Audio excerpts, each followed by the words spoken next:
বন্ধুরা, সুন্দর একটি পিঁপড়ার ছবি আঁকার জন্যে প্রথমে এরকম ডিম্বাকৃতি একটা ওভাল আমরা এঁকে নেব।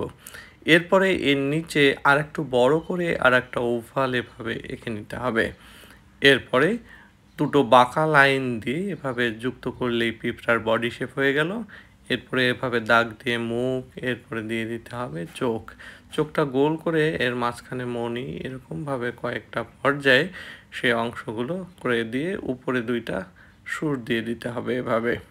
এবার পিঁপড়ার গায়ে এভাবে কতগুলো দাগ দিয়ে দিতে হবে, যেটা পিঁপড়াকে আরও বেশি সুন্দর করে তুলবে। এরপরে দিয়ে দিতে হবে পিঁপড়ার উপরের দিকে একটা পা ভাঁজ করা অবস্থায় থাকবে, তার সঙ্গে এক টুকরো তরমুজ থাকবে। আমরা তরমুজ অথবা ফল যে কোনো কিছুই দিয়ে দিতে পারি। আমি এক টুকরো ফালি করা ছোট্ট তরমুজ দিয়ে দিচ্ছি পিঁপড়ার বডি শেপ অনুযায়ী। এটাকে সে বহন করে নিয়ে যাচ্ছে। এই তরমুজ ফালিতে আমরা কিছু বীজ এভাবে দিয়ে দিব, যেগুলো তরমুজে দেখা যায় সুন্দর মতো।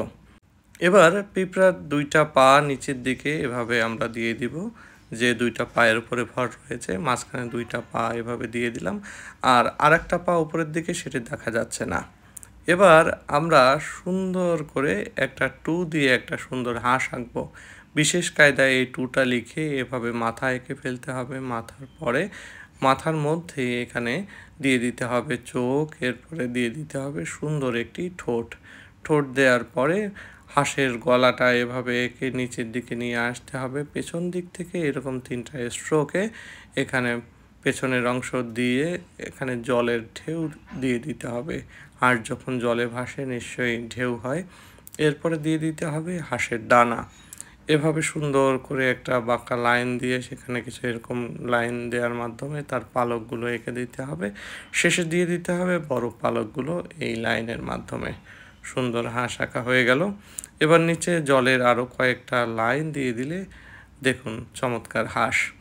এবার আমরা হাঁসের ঠোঁটে একটু কমলা রং করে দিব।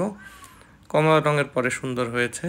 এবার আমরা একটা মোরগ আঁকবো। এরকমভাবে বাঁকা লাইন দিয়ে এর উপরের অংশে মোরগের মাথা এভাবে কতগুলো পালক দিয়ে দিতে হবে।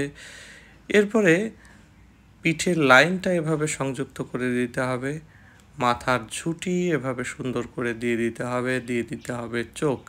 চোখ দেওয়ার পরে এভাবে ঠোঁট এঁকে দিয়ে তার নিচে এভাবে ঝুলন্ত লতি দিয়ে দিতে হবে। এবার মোরগের পিছনের অংশে আমরা কতগুলো বাঁকা লাইন দিয়ে দিব পরপর।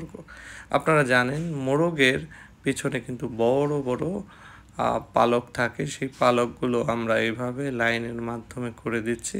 দেখুন দেখতে বেশ সুন্দর লাগছে পালকগুলো। এবার দিয়ে দিতে হবে মোরগের ডানা। আমরা একেবারে সহজ ফর্মে একটা ডানা এভাবে এঁকে দিলাম, গায়ের সঙ্গে আটকে আছে। এবার ইউ দিয়ে নিচে দুইটা পা এঁকে দিতে হবে এভাবে দুইটা লাইনের সঙ্গে। এভাবে লম্বা লম্বা করে মোরগের পা আমরা এঁকে দিলাম।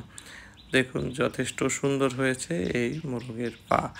পা দিয়ে এরপর আমরা ঠোঁটে হলুদ রং, লতি এবং ঝুঁটিতে আমরা দিয়ে দিব লাল রং। ঝুঁটির রংটা যথেষ্ট লাল হয়েছে, লতিতে দিয়ে দিলাম।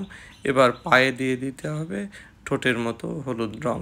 ভিডিওটি কেমন লেগেছে কমেন্টে জানাবেন। ভালো লাগলে শেয়ার করবেন। নিয়মিত এরকম ভিডিও পেতে পেজটি ফলো করতে পারেন।